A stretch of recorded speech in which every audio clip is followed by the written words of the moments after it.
Ladies and gentlemen, independent Americans around the country and around the world, we are closing February with a fury. March Madness is soon upon us. It is my son's 5th birthday. I know. And one of my favorite guests, one of our favorite guests, is back, a returning champion. The great and powerful Michael Steele is back on Independent Americans. Welcome back, sir. Hey, man, it's good to be in the neighborhood, and a happy 5-year anniversary shout out to your son. 5 years of making your life fun. Man, it's great. He's come into the world at a crazy time, right? Yeah.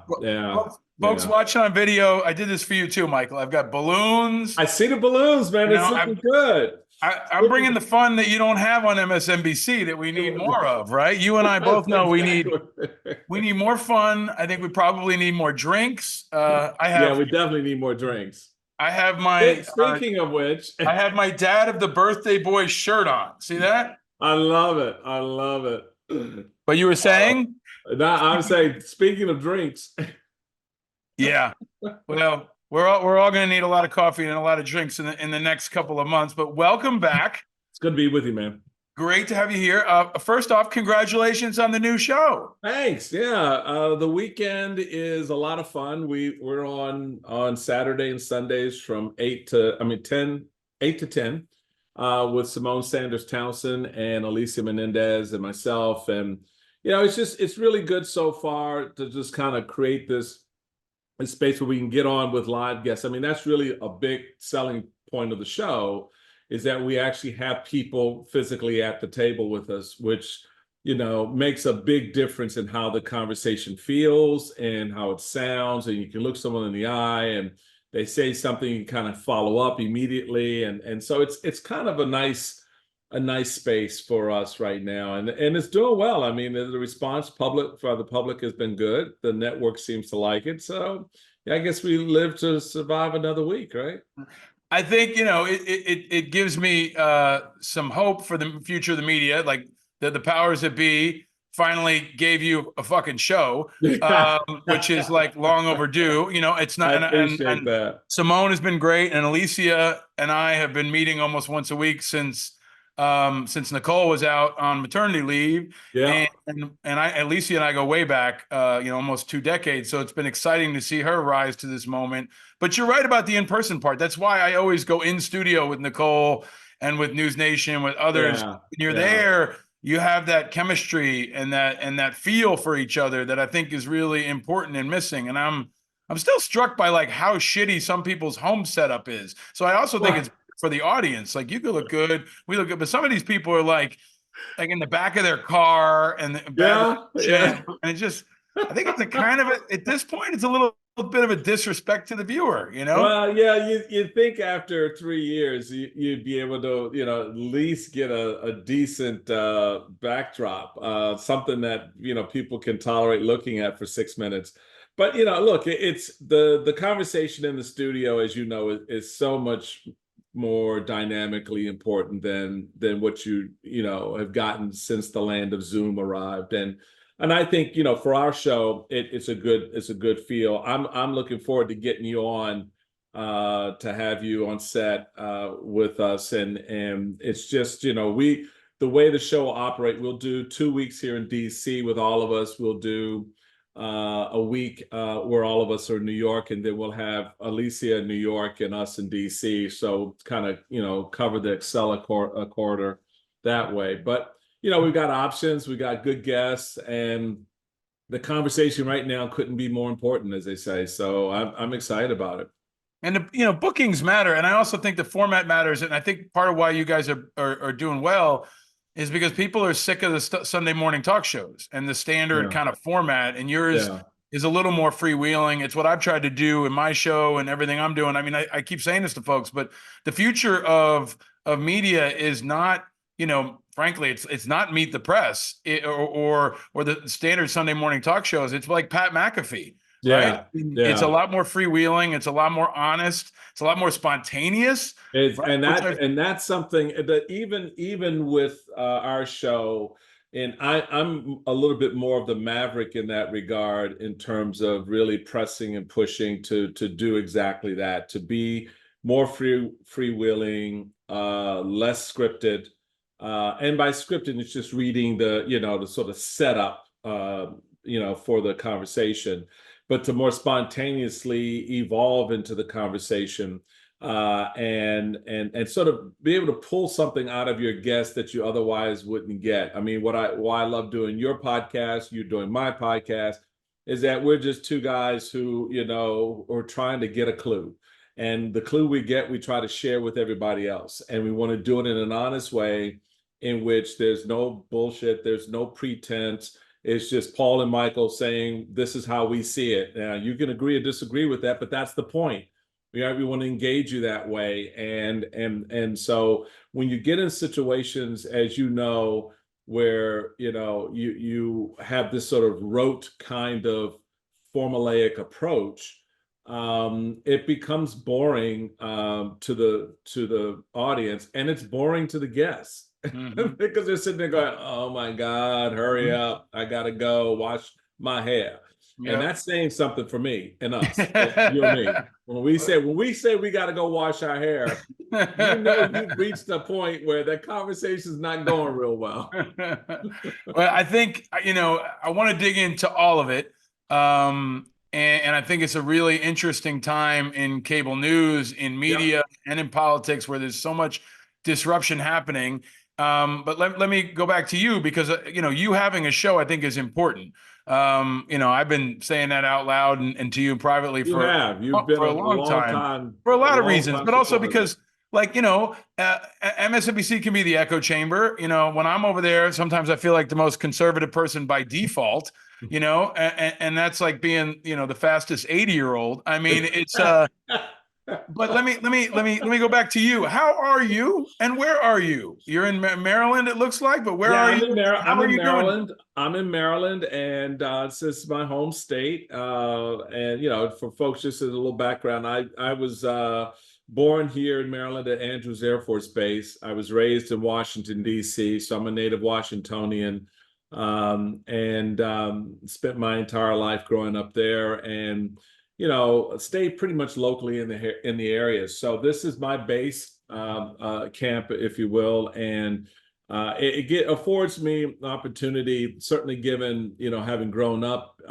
in the DMV and specifically in Washington, D.C., to have a bird's eye view on the cast of characters who come through here to serve our nation in public office, and as well as to get this sort of interesting bifurcation between how a state deals with the events of the day, and how one of the nation's most important municipalities deals with that, meaning Washington, D.C. So I've always felt like I sit in a very interesting seat to sort of watch history unfold, so it's been kind of cool.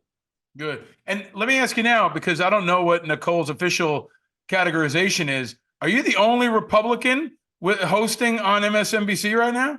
Yes. Yeah, I am. I'm the only Republican hosting, because Nicole and Joe Scarborough left the party.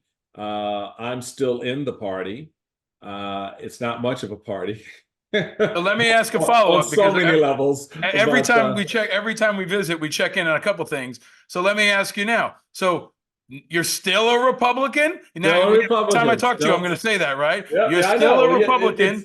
Just so folks know, that's our deal. He's going to ask me that question. I'm going to answer it. So tell me why you haven't declared your independence, and why you're still giving them your family name. As I've said before, I mean, I was here first.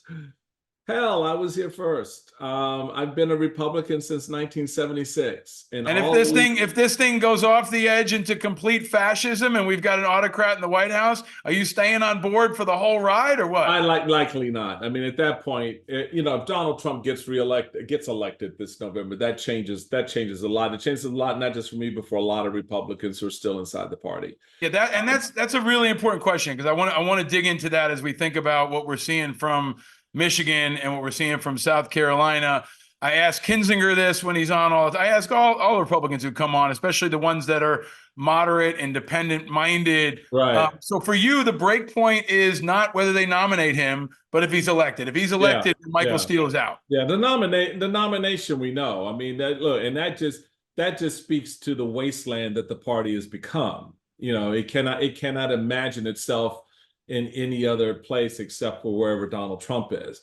That changes if Donald Trump loses, because then you'll have what I think will be a very important battle for the heart and soul of the GOP. You're going to you see what Nikki Haley's doing right now. I, like many, understand and appreciate it as being as futile as it seems. But there is a value proposition attached to it that I think is very, very important. And so from that standpoint, I want to be able to, make clear that for those of us that are still inside the fight, we take note of what Nikki's doing. We're very demonstrably supportive of it. I would love to see her kick this guy right up his ass and out of the primary, but that's not going to happen. So the question then becomes what next? And the what next, Paul, is two things. Either one, you just burn it all down, all right? And that's ultimately what happens either way. If Trump wins or loses, that's going to be on the table for a lot of folks, which speaks to that battle I'm talking about. Or two, you give the party a political enema where you push out as much of the crap as you can, the Marjorie Taylor Greens and you, et cetera, and you really, plant your flag, your Reagan flag, your Eisenhower flag, your Bush flag, your Lincoln flag, your Grant flag, all those Republicans who have built this party over its, 160 some year history. You try to get folks engaged at that level, and that happens whether Trump wins or loses. Right. What changes, though, is the dynamic through which it happens. With Trump losing, then the fight is going to be it's going to be on, and it's going to be bloody, and it's going to be brutal. If Trump wins, then you're going to have a lot of folks just say, "Check, please," right, and get out, because, like, to your point, then we're full fascism at that point. We're full white nationalism. We're full Proud Boys.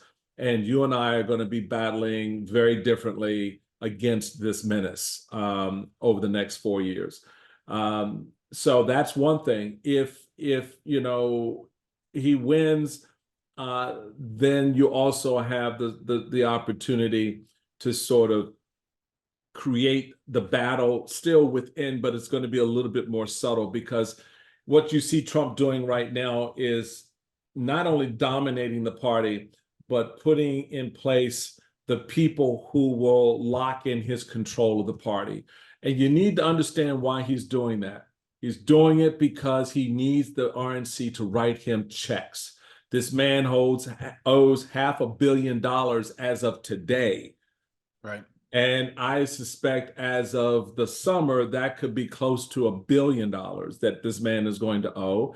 And he is not independently wealthy. A lot of his money is tied up in property and naming rights. He's not liquid in that regard. So the most liquid entity around him is the RNC. So you put your daughter-in-law in charge. You put a sycophantic state chairman in charge. You put your political operative to run the day-to-day operations. And please, folks, don't buy the lie. If Donald Trump calls Chris LaCivita and tells him, "I need $100 million out of the RNC," guess what they're doing? They're writing a check for $100 million. Yeah.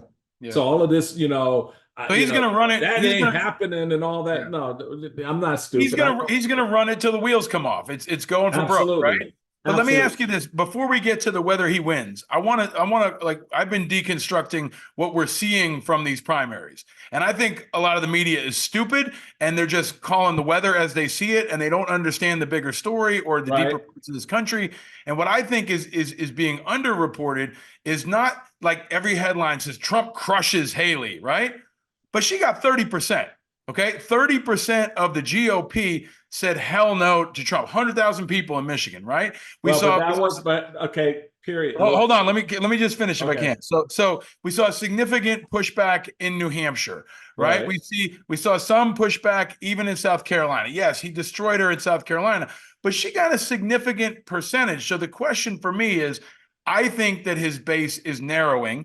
I think that he continues to double down and drive away independents. Biden, I want to get to in a second. But the real question is, where do the Nikki Haley voters go, right? Because she is playing for QB2, right? If something goes down, she wants to be there. She's putting up this good fight. She's taking shots at him and chipping away at him, right? Maybe.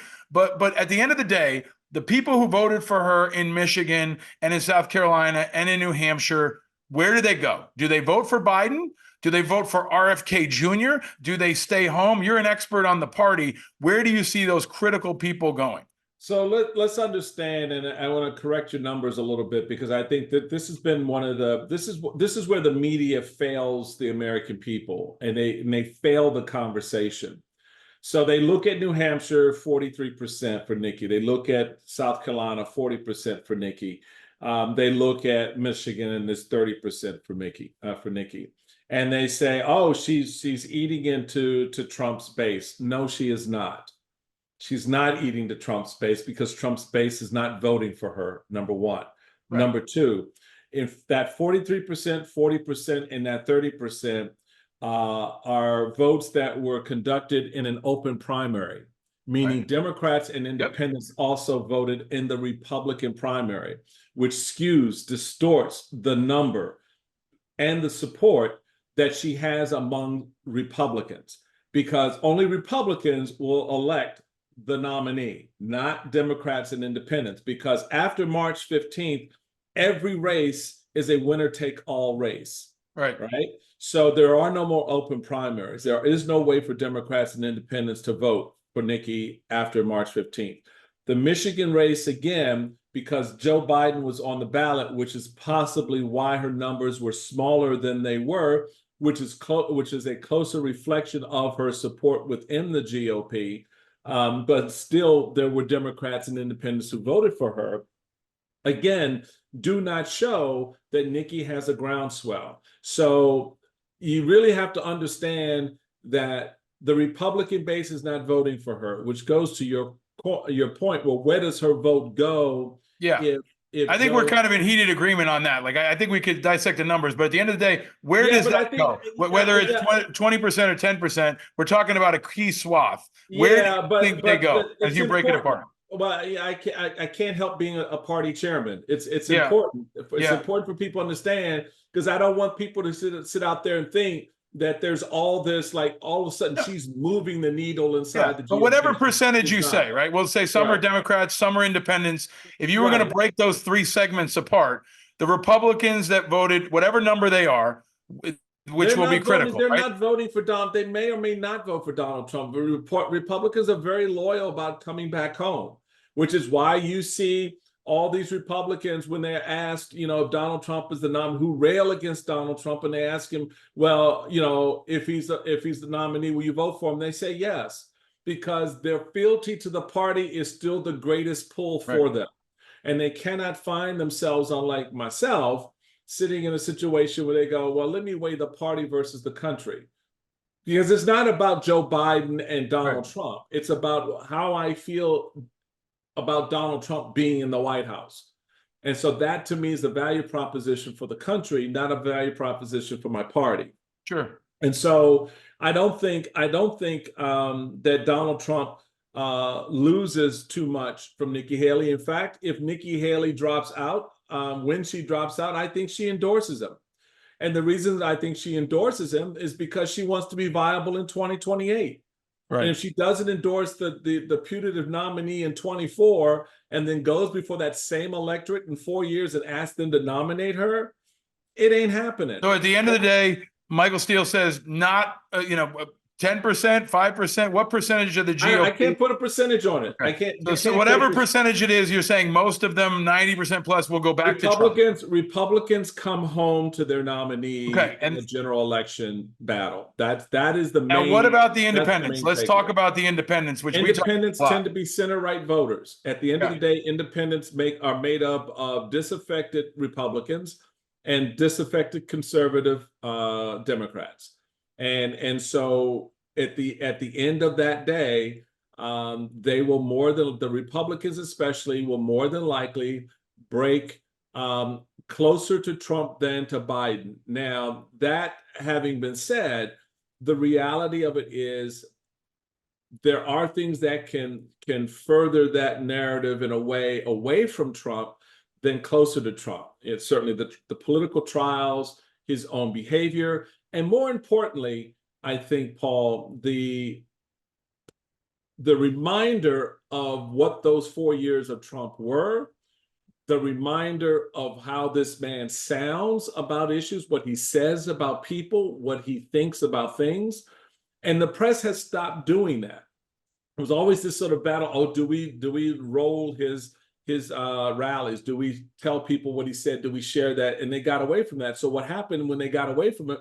People started having, as they do with all presidents, looking fondly back on his time in office. Right. So that's why you see polls that go, oh, the economy was much better under Trump than under Biden. Well, no, no, that's not necessarily the case, and it's because we've forgotten what happened during COVID.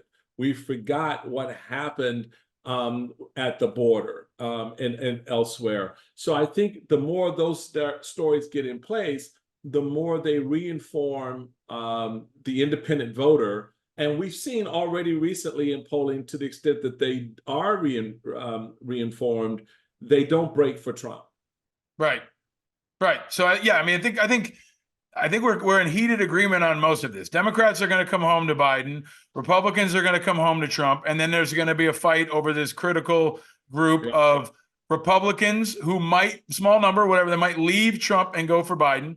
And the independents in the middle that are absolutely essential, that I think was maybe most reflected in New Hampshire, right? Where we saw. So I know you got to wrap soon, but building on this, can you evaluate the significance of RFK Jr.? Is he, whether he gets on the ballot obviously is key. I'm seeing energy for him, right? And it's a lot of the same disaffected people who have nowhere else to go that maybe felt, everywhere from Ross Perot to Lyndon LaRouche to Andrew Yang. It's a kind of a mishmash of a lot of people who just want an alternative, right? And then there's some people that are tricked by it. But if he stays in all the way through, how significant do you think he will be specifically in attracting independents if he calls an independent with the Kennedy name? Yeah, I don't think in the main, the Kennedy name has little value relative to him for voters. I mean, you're talking about, a generation or two of voters who don't even know what that legacy is. And so I don't think that value proposition is one that's elevated in the minds of voters. I think that in terms of if he decides, because I know that he's now looking at, moving into, becoming the nominee for one of the other parties, like the Libertarians, who basically gave him the thumbs down at their convention recently. But I just don't see him being that big a factor in a general election, not like a no labels candidate would be.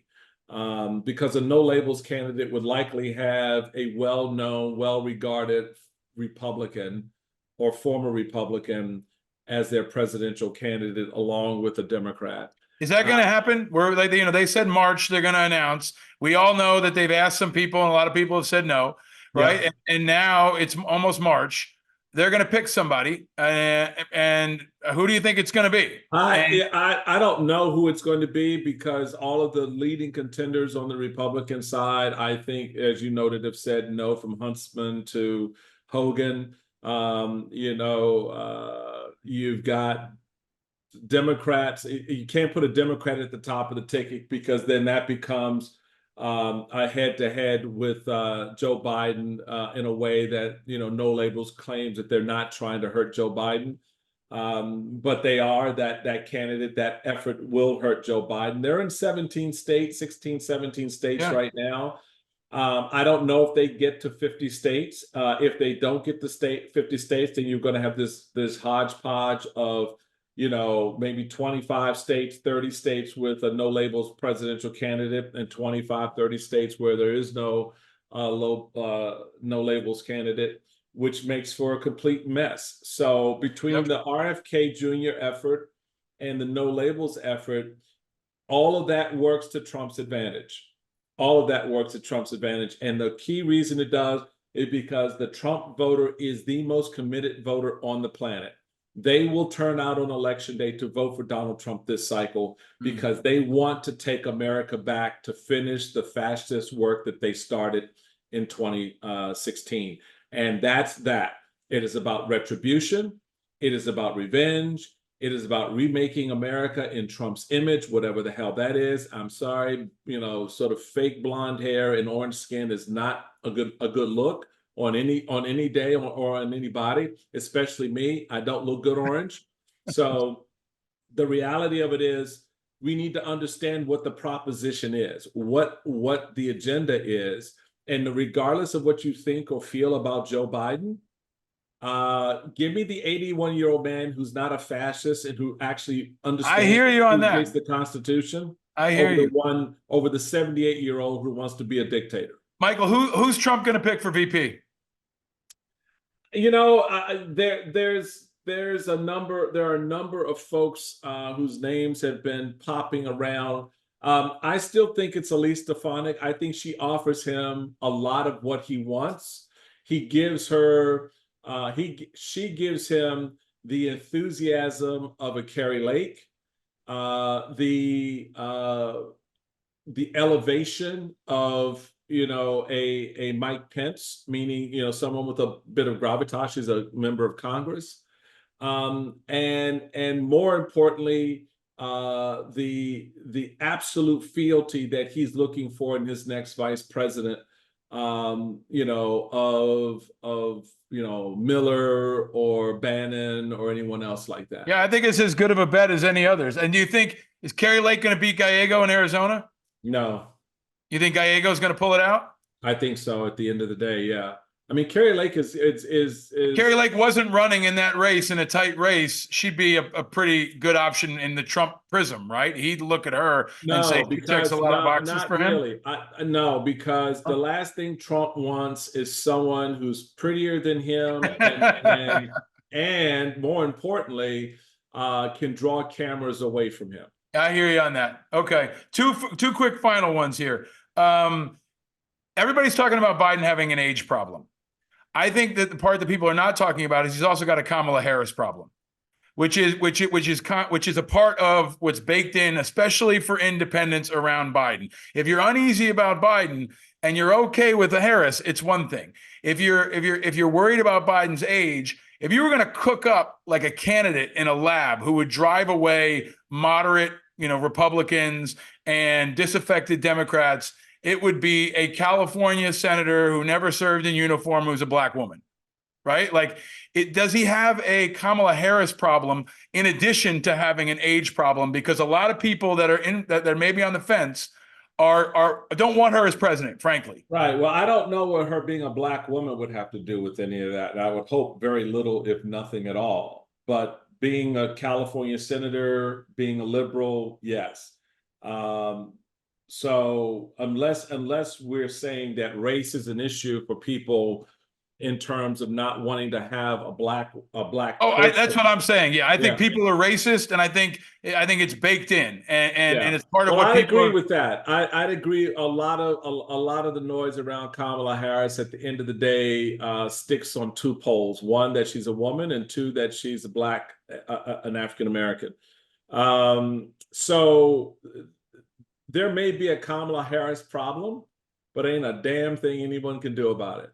Because at the end of the day, she A, is going to be on the ticket, and B, try to take her off. if you take Kamala Harris off the ticket, you might as well end the election that day, because there's not an African American, especially an African American woman in this country, that would vote for that ticket. And trust me on this one, she would not go quietly into that good night. So that's probably true. I think that, a lot of this noise, again, this is where Democrats are their own worst enemy. They are the most politically inept, tone deaf party I've ever. I say it all the time. I don't know how we ever lost an election to them, but I can say this: I didn't, so I'm not worried so much about that. But others, yeah, I don't understand the thinking that you would allow your vice presidential choice of the president be taken down the way they've allowed her to be taken down. And that's been aided by the ineptitude of the operation inside the West Wing that overwhelmed her with a whole bunch of stuff she couldn't be successful on because it was too much at one time at the beginning. And then, all the other narratives that they allowed to creep out about her. So Kamala is Kamala, and she's going to be on the ticket. And, folks are, Republicans are going to run, as you know, Paul, they're going to run a vote for Joe Biden is a vote for Kamala. Yeah. Right. That's my whole point, right? Is they know. And America has to reconcile itself with that. So then the question becomes, do you prefer a 78-year-old white man who wants to be a dictator and who said he wants to tear up the Constitution over a liberal Black woman? Yeah. And I think that's really that's part of what's baked in. And I feel like it's one of the conversations that is not being had out loud on television. Right, because let's assume Americans are not their better angels, right? And they are that some of them are the worst of us, but we still got to get their votes, right? And that's where I think Democrats tend to be more idealistic than pragmatic, right? When they've run candidates in places, you and I have talked about how much race is a factor, where candidates are getting blown out that MSNBC loves, but the moderates don't love, or the key independents. So what's your solution? What's your solution to the Biden-Harris? You're going to love it. You're going to love it and you're going to hate it, because I've said this on the show before. I think there's only one possible solution, and your head's going to explode when I say this. You swap her out for Wes Moore. And you get energy, you get youth, you get national security experience, you get fundraising, yes, the base is going to be pissed off, and a lot of people are going to be outraged for a while, and then they're going to fall in love with Wes and get over it. Now, this is a Hail Mary pass, right? I don't think it's likely to happen, but I think it's maybe the only one solution that I could see on the board that actually helps them move that problem. And talks about the longevity issue, the future of the party. You can't put Shapiro in. You still lose Black women because you fundamentally don't understand. There is no I don't know. You fundamentally don't understand the connection that Kamala has to Black women and what she. I get that, but I'm saying I don't get it personally, but I understand that, and I'm saying I think at the end of the day, you really think that if he dropped Kamala Harris and he put Wes Moore in there and he said, I'm doing this in part because we got to win the election, they're going to vote for Trump, or they're not going to vote? So then the response back to that is you're playing the race card, because all you're doing, you're taking a governor who's not been in office for a year and making him vice president of the United States. And that's the only experience that he's had. I'm not. Let me finish the point. That is the only experience he's had in government, is 1 year as governor of the state of Maryland. Hey, you and I always have the argument about Wes. I get it, but you got a bunch of stars: Gavin Newsom, Shapiro, Moore. And they've all got a long track record in government public service. So that's honestly, I get it. I think there are special candidates who that matters less for. I think Obama was an example, right? I think again he had 18 months in the United States Senate and 8 years in the state legislature. Yeah. So let me flip it back on you in this way, because we always have this discussion, and I always want to get a check in on how you think Moore is doing in your state. But at the end of the day, if Biden drops dead tomorrow, right? Who's gonna emerge from the mess in the Democrats and be the nominee? Gavin Newsom. Okay. And you think Shapiro would sit out, Wes would sit out? I'm not saying they would sit out. Gretchen Whitmer would sit out? I'm not saying they would sit out. I think Wes would sit out, yes, because I think Wes is smart enough to know that against a Shapiro and certainly against a Whitmer, it would clearly not be his time. Again, you can't cite Obama. Obama is the lightning strike. That will not happen again in American politics in our lifetime. And I think we need to be realistic about that. Going back to your very own point about race right now in America, particularly given how elevated it is for a lot of white folks out there. Yep. So, everybody wants to play nice and coy, but as one white political operative put it to me, we're not doing that again for a long time. So I that's being honest. And I appreciate it, as brutal as it was. I appreciated his honesty because it's exactly what conclusion I come to. So I think the reality of it is around these conversations that the process is playing out the way the process should play out. People may not be happy about their choices, but they're choices that they made. And if the Democrats really wanted Joe Biden out, look, I don't know what Democrats thought would happen to a 77-year-old man in 4 years, that he would suddenly be 73. No, he's going to be 81. Yep. And if you wanted him off the ticket because you are suddenly so concerned about his age and made up feebleness, then you would have gone to him a year ago and said, you know what, Mr. President, we think we need to move in a different direction. But they didn't. And so now all the moaning and groaning about Joe Biden is killing their opportunity to prevent Donald Trump from coming back into power, because Donald Trump is more feeble and 3 years younger. So but you know what? But I hear you on all that. And number one, I think race is kind of the conversation that doesn't happen, especially on cable news, because I think people are scared, right? And nobody wants to get canceled or say the wrong thing. And I don't think they also want to talk openly about racism among their countrymen. And you and I have talked about this a number of times on this show. I think it's really, really important. It's like, if you want to gauge a Senate race, you got to kind of say, how racist is that state, right? We got to go from Alabama all the way down, and you can kind of create a racist factor to it and see how that pans out over the course of how they receive candidates. And I think it's part of why a candidate like Pat Ryan will do well, because the Democrats don't want to admit that white guys do better in some places, right? And that's the reality. But I do think the point I would ask us to maybe come back to again is, I think you're right about a lot of things. We disagree on some things. I think that Wes Moore is the once in a generation guy. I think Obama's almost a different generation. I think Wes has got the magic. I think the Democrats are smoking crack if they think Gavin Newsom is going to play on the national stage. Gretchen Whitmer is another thing. But I think, and this is, you can put all the experience stuff in there, I think Wes has got that magic. And I think we'll see, right? You and I will watch we'll see. 5 or 10 years. My advice to Wes remains: do the job in front of you and worry about the presidency later, because I've seen way too many people in my experience set their eyes on the prize instead of the one that's directly in front of them. And when they jump out on that stage, and some people currently in office are come to mind, because I had that conversation with them years ago, and sure enough, it's played out exactly as I thought it would. You wind up missing that opportunity. The dynamics on the Democratic side is simply this: Wes is a standout, but he's no more of a standout than many other people.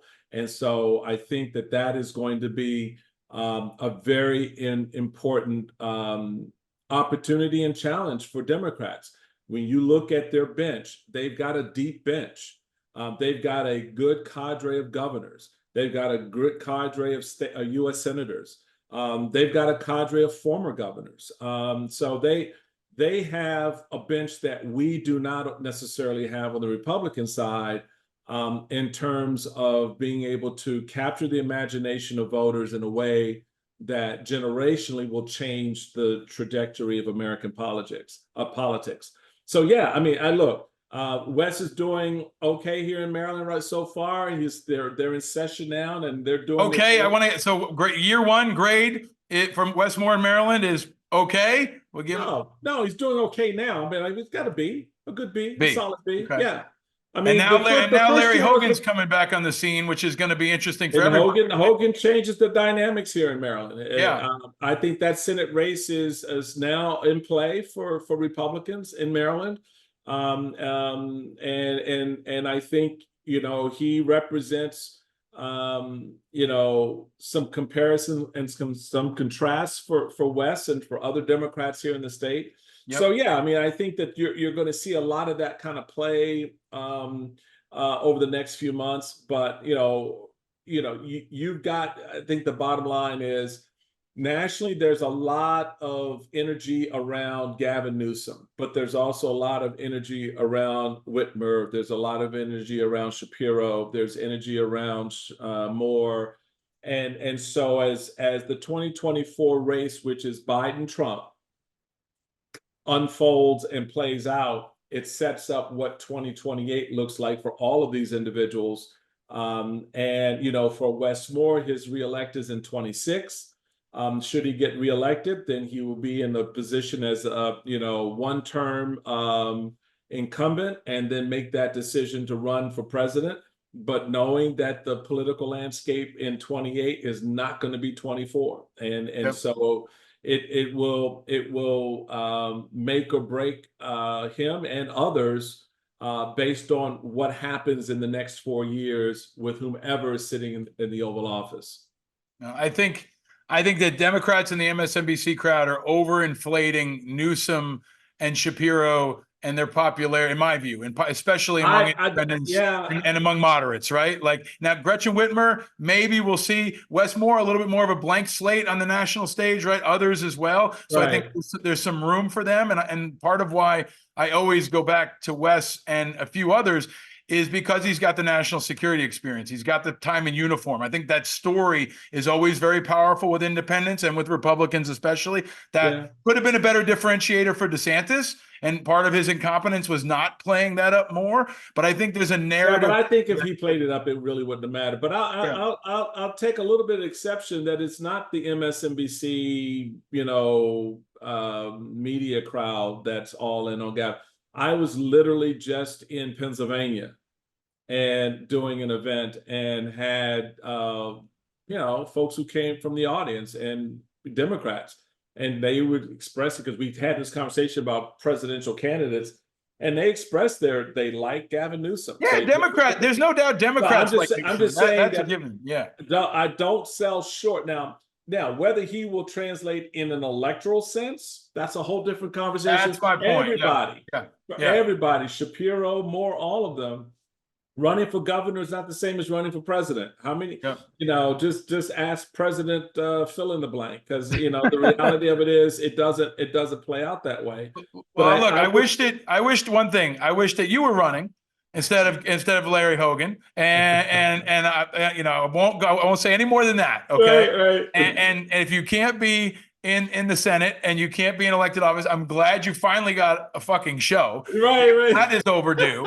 And even harder than running in the Democratic primary is being a Republican in MSNBC. Hey, dude, I tell them all the time, when we get back to conversation, y'all gonna realize how conservative I really am when we start talking policy again. Democrats love Gavin Newsom.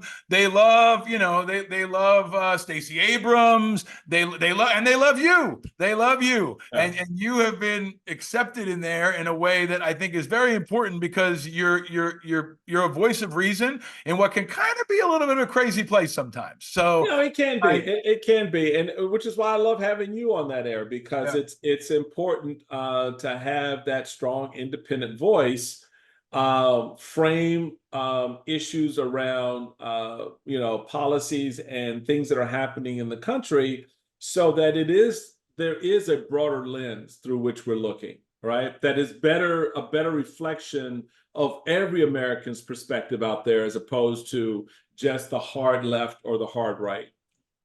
Well, I appreciate you. I took way more time than I promised. No, it's all good, man. I love hanging out with you. I'm grateful for you and your show and your voice, and I hope everyone will continue to listen to and follow you, and most of all, because the media has become an echo chamber, and I have this unique ability or opportunity to bounce between echo chambers. Yeah. And it's rare when I look across and I go, oh, so this guy's on a different sheet of music than everybody else. And you've been on your sheet of music and your voice, which I think is really, really important for the country.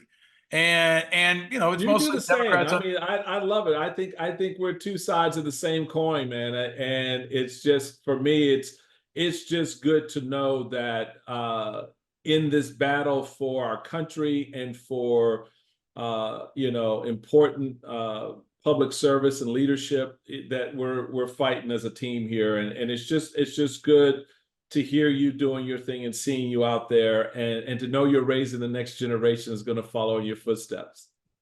Well, they're voting for New York Knicks and Kansas City Chiefs. Like that's their party. And then, interestingly, my older son has decided he wants to go to school in Miami, and my little guy says he wants to go to school in Kansas City because he wants to go to Chiefs games all the time. So that's what's driving their decisions. And maybe that's an insight into outside of the echo how the populism is maybe the part that's being missed the most, like Taylor Swift and Jason Kelce. There's something there that I feel like is missing from cable news and is missing from politics. So we said it with Smirkanich. If Jason Kelce ran, it would be fun to watch, right? Yeah, well, not Jason. That's the other brother. You want Travis. Oh, I think Jason is the one. Jason in Pennsylvania is the one that's country music. Like Jason is electable. Oh, I see what you're saying. Okay, if I'm Fetterman, I'm waking up every day going, "Oh boy, I hope that Jason, because Jason Kelce's like the real Fetterman, right? Right. And if he runs as an independent, he's my case positive, right? Like if he ran as an independent in Pennsylvania, you got Oz and Fetterman running again. My money's on Jason Kelce. That's interesting. That is very interesting. Well, dude, I like that. I like that visual. So we'll see how that plays. All right. out. Well, we like you. Thank you for your time, your friendship, your mentorship, and your generosity. Michael Steele, the great Michael Steele. Everybody follow everything he does and stay vigilant, my friend. All right, my friend. You too. Thank you. Thank you.